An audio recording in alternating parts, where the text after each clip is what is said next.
जय हिंद दोस्तों, नमस्कार।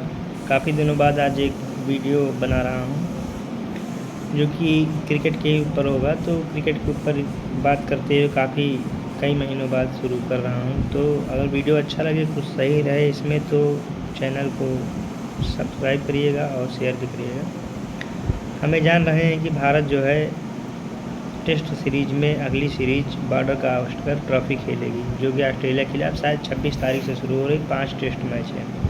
उसको टेस्ट चैंपियनशिप के फाइनल में पहुंचने के लिए 5 में से 4 के करीब मैच जीतने होंगे, या 3 जीतती है तो दूसरी टीम पर डिपेंडेबल रहेगी। तो ये भारत के लिए काफ़ी अच्छा सुनहरा अवसर भी साबित हो सकता है और आसानी से जीत सकती है। ऐसा मैं इसलिए कह रहा हूँ कि भारत की कंडीशन तो ऑस्ट्रेलिया से इस समय काफ़ी अच्छी है। कि ऑस्ट्रेलिया की कंडीशन आपने पाकिस्तान के खिलाफ भी वनडे सीरीज में देख ही ली है कि कैसी कंडीशन हो गई है। ऑस्ट्रेलिया की इस समय कैसी कंडीशन हो गई है उनके। अगर मैं टेस्ट क्रिकेट की बात करूँ तो उन्होंने जो स्क्वाड अनाउंस किया है वही पुरानी टीम, पुराने पैटर्न से खेलने वाली टीम ही इन्होंने अनाउंस की है। तो उसमें जो है आपके स्टीव स्मिथ और लाबुसाने जो मेन खिलाड़ी हो सकते हैं, उनकी फॉर्म नहीं है। सिर्फ एक खिलाड़ी आपको दिक्कत दे सकता है, वो है उस्मान ख्वाजा। अगर आपने उस्मान ख्वाजा को सही समय पर आउट कर लिया तो आपके लिए बेनिफिशियल हर एक तरीके से लाभदायक हो जाएगा। तो देखने वाली बात यह है कि उनको किस तरह से टैकल करते हैं। दूसरी तरफ ट्रेविस हेड एक खतरनाक बल्लेबाज साबित हो सकते हैं, लेकिन कब? ट्रेविस हेड तब साबित होते हैं जब वो बीच में आते हैं। शुरुआत में अगर आपने उनको पैर पर गेंदबाजी की, आपको ये ध्यान देना है कि आपके पास जब तक ट्रेविस हेड आउट ना हो जाएं, जसप्रीत बुमराह को एक साइड से लगाए रखना है। प्रयास ये करना है कि उनको आउट करना है, और विकेट टू विकेट या आउट स्विंगर जिसको इनके लिए जो बाहर की तरफ गेंद निकलती है पैर से, ऐसी गेंद डालना आपको फ़ायदेमंद साबित हो सकता है। तो ऑस्ट्रेलिया के पास पिछले 5-6 सालों से कोई भी नया खिलाड़ी नहीं आ रहा है।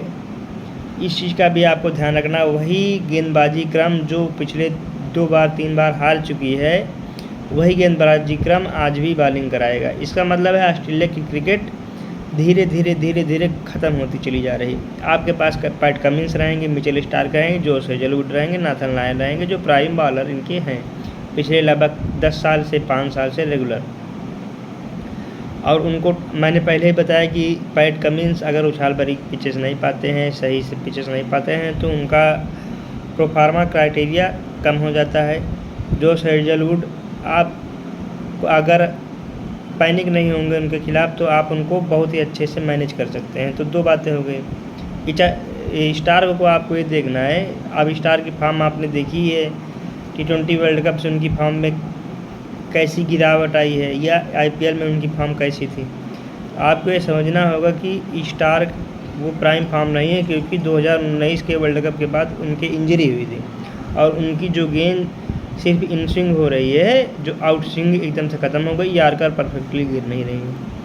तो इंडिया के बहुत ही ब्राइट चांस हैं कि ये इस सीरीज को बड़ी ही आसानी से जीत जाए। हो सकता है 4-0 से भी जीत सकती है, हो सकता है 3-2 से भी जीत सकती है।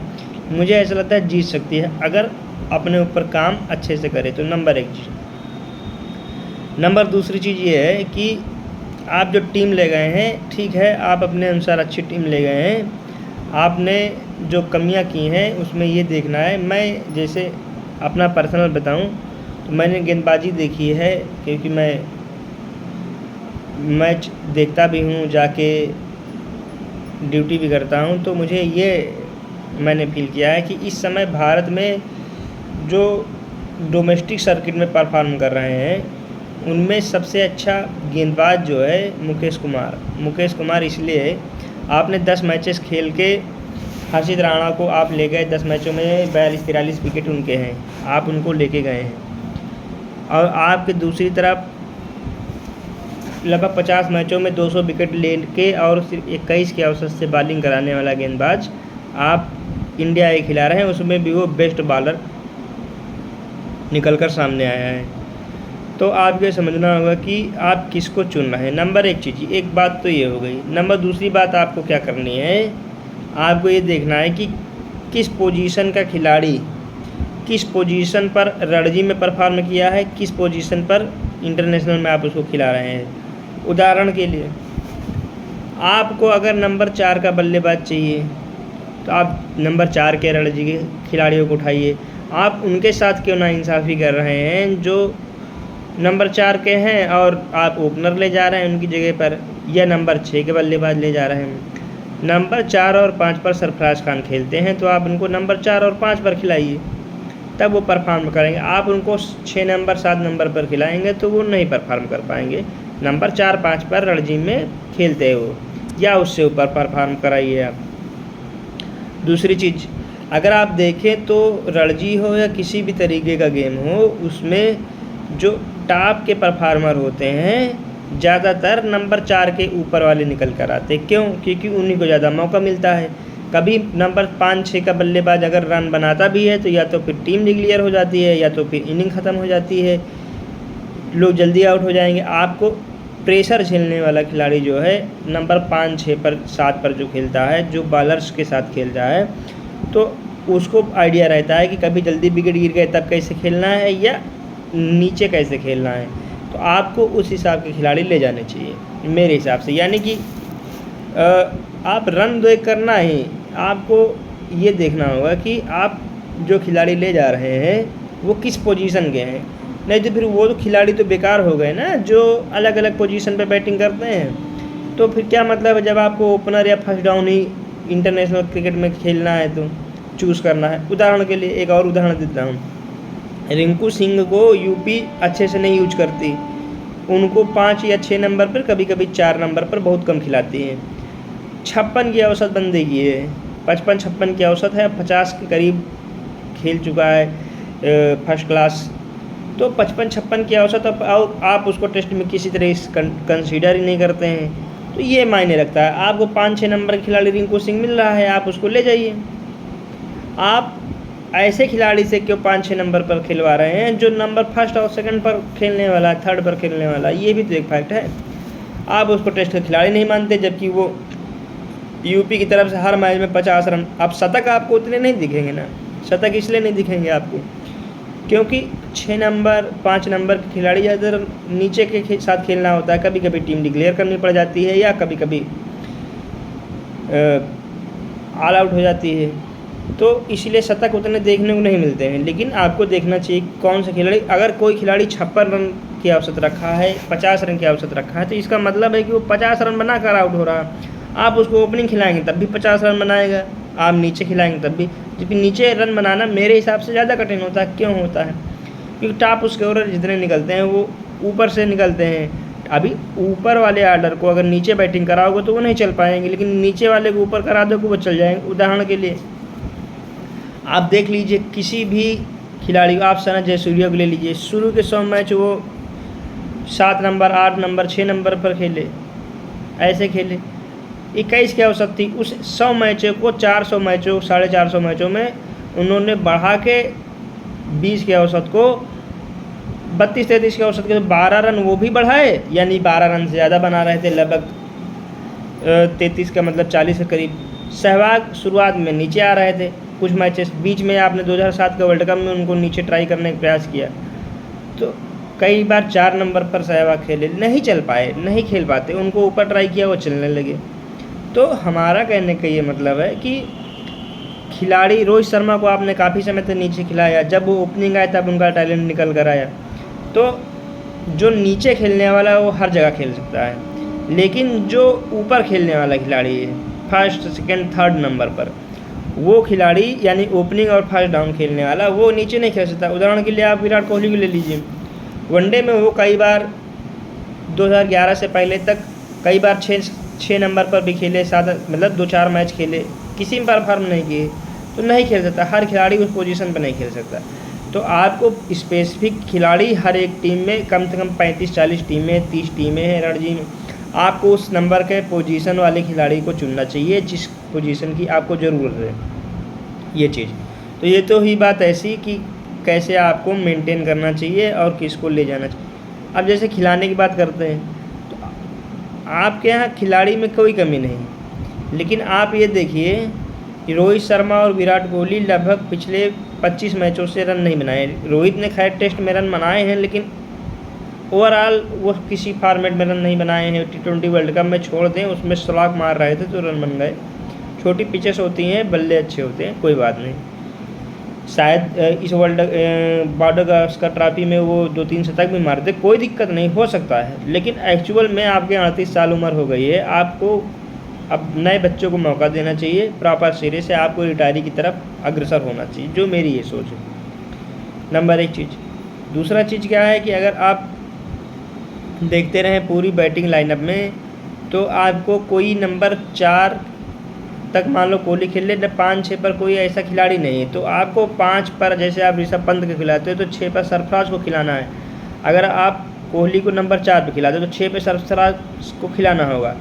अब आप ऐसा कर सकते हैं कि सरफराज को आप पहले खिला दें और ऋषभ पंत को बाद में खिला दें। क्यों? क्योंकि ऋषभ पंत विकेट कीपर हैं, कुछ रन कम भी बनेंगे तो उससे दिक्कत नहीं। दूसरा चीज़ है वो अटैकिंग खिलाड़ी हैं और ये डिफेंसिव खिलाड़ी है। सरफराज है तो अटैकिंग, लेकिन शुरुआत में उनको 20-25 रन 30 रन बनाने होंगे। अगर वो 25-30 रन बना लेगा, उसके बाद वो आगे जाएगा। सबसे पहली चीज़ ये है। तो सरफराज को हर हाल में आपको नंबर 5 तक खिलाना है। आप या तो KL राहुल को खिलाओ। KL राहुल की फॉर्म लगी हुई नहीं है, 50 मैचों में 33 की औसत है, हम सभी जानते हैं। टैलेंटेड खिलाड़ी होना खाली काम नहीं होता है। T20 वर्ल्ड कप जो हमने जीता है, इसमें सबसे बड़ा योगदान KL राहुल का रहा है, क्योंकि KL राहुल का होना टीम के लिए एक प्रकार से नुकसानदायक होता है।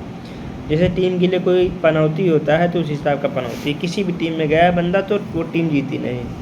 तो इसलिए ये सिस्टम करना है कि अगर KL राहुल को आप रख भी रहे हैं तो या तो फिर उनको प्रॉपर 5 नंबर तक खिला दें, यानी कि ऋषभ पंत को आप 6 नंबर पर ट्राई ही करें और KL राहुल या सरफराज को पहले खिलाएं, तब आपको कुछ प्रॉफिट नज़र आ सकता है मेरे हिसाब से। ये चीज़ है। बाकी ऑस्ट्रेलिया की कंडीशन बिल्कुल ख़राब गई है। पहले ऑस्ट्रेलिया में जाके एक टेस्ट मैच जीतना वो बहुत मुश्किल होता था, तो अगर आप वो जीत जाते हैं तो बहुत बड़ी जीत मानी जाती थी। लेकिन उससे ज़्यादा बड़ी जीत वनडे जीतना मानी जाती थी। पाकिस्तान जैसी टीम जाके आपको आपके पिच पर हरा दे रही है, आपके बॉलर्स बिल्कुल भी एग्रेशन नहीं दिखा रहे हैं, आपके पास कोई नया बॉलर अच्छा आ नहीं रहा है, चाहे शेन एबर्ट हो, चाहे स्पेंसर जॉनसन हो, चाहे कोई भी बॉलर, जो भी नया बॉलर आ रहा है किसी भी तरीके से, शेन एबर्ट, केन रिचर्डसन, ये सब 10 साल से खेल रहे हैं टीम में, लेकिन अभी तक अपनी जगह नहीं बना पाए हैं।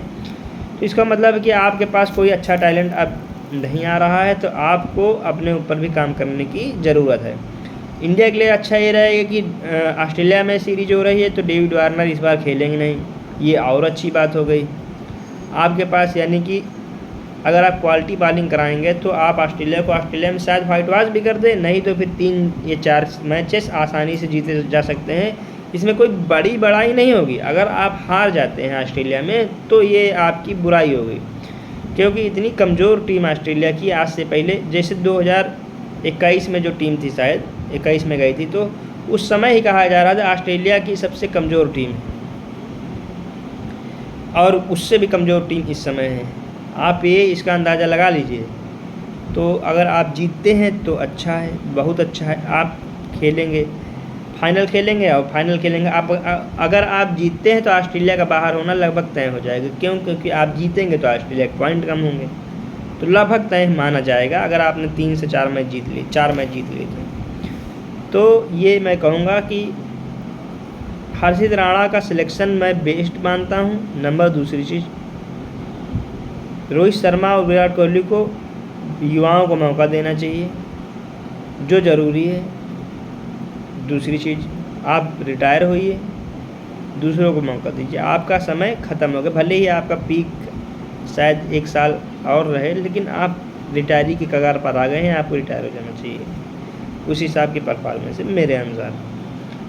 आपके पास बॉलर्स अच्छे जा रहे हैं, मोहम्मद शमी को आप पिक नहीं कर रहे हैं, उसका कारण भी मैं आज बता दे रहा हूँ इस वीडियो में। उसका कारण ये है, मोहम्मद शमी जब भी खेलते हैं तो वो बुमराह को ओवर शैडो कर देते हैं। आप समझिए इस बात को, बुमराह को ओवर शैडो करने वाला गेंदबाज है मोहम्मद शमी, क्योंकि अगर वो थोड़ा सा ज़्यादा रन लीक भी कर देता है तो वो उससे दुगुना विकेट ले लेता है। और ऐसा भी आप मैच नहीं देखेंगे जिसमें बुमराह ने परफॉर्म नहीं किया हो, तो मोहम्मद शमी ने परफॉर्म नहीं किया तो बुमराह ने परफॉर्म कर दिया, तो ऐसा भी मैच नहीं देखेंगे। तो मोहम्मद शमी को कम करने का यही एक तरीका है कि आप उनको टीम में ही ना लीजिए, क्योंकि मोहम्मद शमी तो फिट हैं। तो इसका फ़ायदा ऑस्ट्रेलिया को हो सकता है, क्योंकि अगर आप हर्षित राणा को खिलाते हैं तो वो अभी इमेच्योर हैं, शायद 1-2 टेस्ट में ज़्यादा दिखा दें अपनी कला, लेकिन यह है कि बार बार नहीं दिखा पाएंगे। तो बुमराह की प्लेयर हो सकते हैं, लेकिन मोहम्मद शमी को ना लेना मेरे लिए एक बहुत ही दुखद बात होगी। मैं जो सोच रहा हूँ कि भाई ये गलत किया इनके साथ। बाकी ऑस्ट्रेलिया की टीम कोई ख़ास टीम नहीं है। उस्मान ख्वाजा एक ऐसे खिलाड़ी हैं जिनकी फॉर्म लगी हुई थी। अभी फ़िलहाल स्टीवन स्मिथ ने वनडे खेला, उससे पहले घरेलू क्रिकेट खेल रहे थे। 10 रन नहीं बनाए हैं उन्होंने किसी मैच में, शायद 5 या 6 इनिंग खेली हैं उन्होंने, किसी मैच में शायद 10 नहीं क्रॉस किए हैं। तो आप उसका भी कारण ये है कि पहले उनका सर स्थिर रहता था, जब वो खेलते भी थे तो गेंद आ जाने के बाद चलते थे। अभी वो पहले से चल लेते हैं। अभी आपको समझ नहीं आएगा कि इतना आसान जब आप खेलते हैं तो आपका सर बॉल की लाइन में होना चाहिए, आई कांटेक्ट होना चाहिए। सर नीचे गिर जाएगा, आपको सही से समझ में नहीं है। सर उस हिसाब का उनका नहीं जा रहा है जिस हिसाब उनका जाना चाहिए, हैंड उस हिसाब का नहीं जा रहा। तो आपके पास ये क्वालिटी होनी चाहिए, क्योंकि अनऑर्थोडॉक्स बैटिंग पोजीशन में ऐसा ही होता है। तो आपको ये समझना होगा आपके पास वो क्वालिटी नहीं है बैटिंग में जो पहले थी। तो इंडिया के लिए बहुत ब्रिलियंट चांस है। पहली चीज़ ये चीज़ आप समझ लीजिए। तो इंडिया इस सीरीज में क्वालिफाई कर सकती है बॉर्डर ट्रॉफी में। अगर जीतती है तो टेस्ट चैम्पियनशिप के फाइनल खेल सकती है। तो ये चीज़ है, इसलिए बता रहा हूँ। बाकी टीम का सिलेक्शन ठीक हुआ है। एक अक्षर पटेल की कमी मुझे लग रही है। अक्षर पटेल और कुलदीप यादव को जाना चाहिए था, कोई एक प्रॉपर स्पिनर होना चाहिए था। तीसरा, हाँ, अश्विन की बात कर लेते हैं। अश्विन को आपको रिलीज़ करना होगा, इसलिए अश्विन की परफॉर्मेंस इस सीरीज़ में भी आपने देखी। अगर बिल्कुल ट्रिकी ट्रैक मिल जा रहा है तो अश्विन परफॉर्म कर रहे हैं। गेंद बिल्कुल स्पिन नहीं कर रही है, आप भी प्लेस खा रहे हैं। आपने 500 विकेट लिए, इंडिया की सेवा की, आपको बिल्कुल से बिल्कुल इसके लिए धन्यवाद करना चाहिए। लेकिन आपको अब अश्विन को धीरे धीरे बाय बाय करना चाहिए। इस चीज़ को बिल्कुल ध्यान इग्नोर आप नहीं कर सकते हैं। हाँ, जडेजा को आप रख सकते हैं क्योंकि बैटिंग उनकी ठीक ठाक चलती है और बॉलिंग भी ठीक है। तो जडेजा ने ओवर शैडो किया, वाशिंगटन सुंदर ने आपको ओवर शैडो किया। तो इसका मतलब है कि आपके अंदर कमी तो आ रही है धीरे धीरे। इससे हालांकि इससे पहले वाली सीरीज़ में आप मैन ऑफ द सीरीज़ थे, इसमें कोई दो राय नहीं। लेकिन वास्तविकता ये है कि अगर गेंद टर्निंग पॉइंट पर आ रही है, टर्निंग पिच मिल रही है, तब तो ये विकेट पाते हैं, नहीं तो फिर इनके पास कोई कला अब रह नहीं गई है। ये चीज़ जानने और समझने वाली है। इसलिए मैं कह रहा हूँ कि इंडिया इस बार काफ़ी आसानी से, यानी कि अगर जीत जाए तो कोई बहुत बड़ा शोरगुल नहीं मचना चाहिए। ये बहुत ही कमज़ोर टीम है ऑस्ट्रेलिया की, वो टीम नहीं है, फाइटिंग स्पिरिट नहीं है इसमें बिल्कुल ही नहीं। निर्लज, अगर इस टीम से इंडिया 2 मैच नहीं जीतती है या 3 मैच, 2 से 3 मैच नहीं जीतती है, तो ये इंडिया की कमी होगी कि बिल्कुल घटिया टीम हो गई है। यहाँ तक ये ऑस्ट्रेलिया टीम अगर किसी देश में, बांग्लादेश में जाके अभी कुछ साल पहले हारी थी, अगर बांग्लादेश चली जाए इससे में ऑस्ट्रेलिया टीम और वो स्पिन ट्रैक बना दें तो बांग्लादेश में ये वाइट वॉश होकर चले आएंगे। ऐसी टीम है इस समय। तो आप ये समझ जाइए कि क्या स्थिति है। मैं ये चाहूँगा कि भाई इंडिया जीते और हर एक तरीके से मेहनत करके जीते और आगे जाए। लेकिन इसके लिए इनको ये ओवर शैडो करना होगा। ये नहीं समझना होगा कि कहीं के हवा खिलाड़ी हैं, बिल्कुल भी नॉर्मल बंदे आएंगे आपके पास।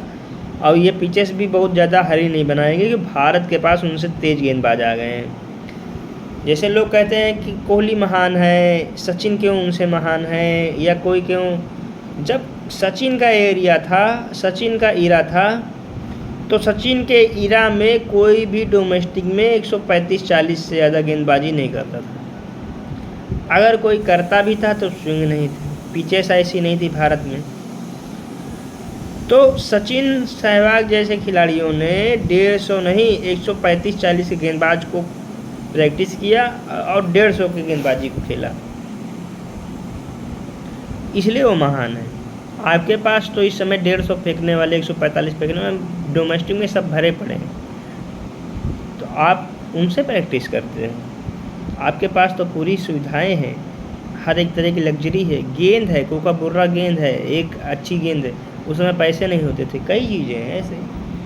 तो भाई 3 मेन चीज़ ये हैं कि विराट कोहली, अश्विन और रोहित शर्मा अपने आप को या तो फिर प्रूव करें या तो फिर संन्यास लें। दूसरा, ऑस्ट्रेलिया की टीम बहुत ही घटिया किस्म की हो गई है, इसीलिए मैं वीडियो बना रहा हूँ, बहुत ही आसानी से जीता जा सकता है। तीसरा चीज़ आप ये कह सकते हैं कि बेस्ट सिलेक्शन कभी नहीं होना चाहिए। आपने कुलदीप यादव, अक्षर पटेल को बाहर कर दिया, ऊपर से आपने हर्षित राणा को ले लिया। आप जाके देखिए, उनसे लाख गुना अच्छा मुकेश कुमार है, लेकिन आपने उसको ले लिया। तो ये बेस्ट, और ओवर शैडो ना हो जाए कहीं बुमराह, इसलिए आप मोहम्मद शमी को खिला नहीं रहे। तो ये सब चीज़ें, ये सब नहीं होनी चाहिए मेरे हिसाब से। बाकी आपका क्या ओपिनियन है? आपको वीडियो अच्छी लगती है तो आप इसको लाइक करिए, शेयर करिए, सब्सक्राइब करिए और चैनल को सब्सक्राइब करिए भाई, आगे शेयर करिए लोगों को, ये मोटिवेट करेगा आपको। मैं बेस्ट नहीं, मैं तरीके से बताऊंगा कि एक्चुअल में क्या होना चाहिए। कल एक वीडियो डालूंगा IPL से संबंधित, कुछ चीज़ों से संबंधित जो ज़रूरी है, तो आपको समझना होगा। फिर मैं बताऊंगा कि यहाँ क्या कमी हो रही है, कहाँ क्या नहीं, कल या परसों में जब भी समय मिलेगा। खैर, बाकी आप सभी लोगों को धन्यवाद। आप लोग वीडियो देखिए, पूरा वीडियो देखिए।